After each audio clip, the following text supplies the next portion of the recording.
Madison, this is a good question. Thank you for asking it. At what point are you like, enough is enough? I know I have a virus. It's been 10 days. It's been 14 days. I'm sick of this.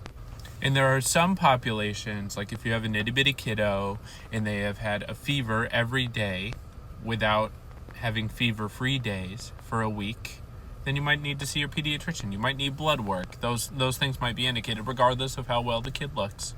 So that's the first caveat. The second caveat is the arc of the fever and the arc of the illness really matters. If you feel kind of crummy for about 5 days, and then you feel better for 4 days, and then on the following 2 days, you have a higher fever, you have new respiratory symptoms, or if you suddenly get worse in any variety, you need to start thinking about, while my body was fighting off the virus issue, do I now have a superimposed or like a bacterial issue on top of the virus that you had?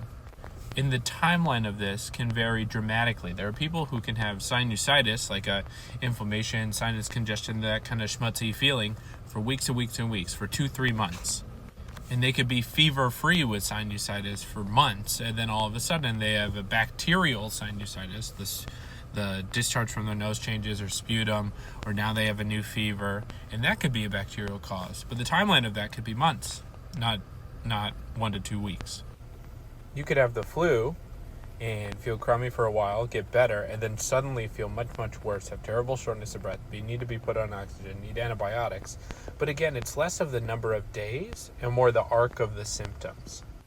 I think since COVID, we are so inundated with the idea of wanting to know what the answer is. Is it RSV? Is it metapneumovirus? Is it influenza? Is it parainfluenza virus? By and large, that doesn't matter a ton. There are some viruses like influenza that can give you Tamiflu or whatever the antiviral or monoclonal antibody du jour is for COVID. But the things for me as an ER doc that really make me concerned are the arc of symptoms. If you're like, I felt kind of crummy for 2-3 days, no big deal, that's why I didn't come in. But today I woke up from bed, I cannot breathe.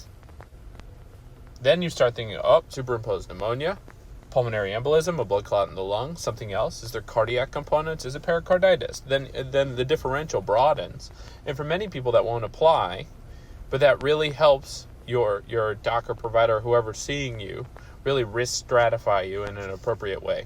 But the number of days tends to not really do that.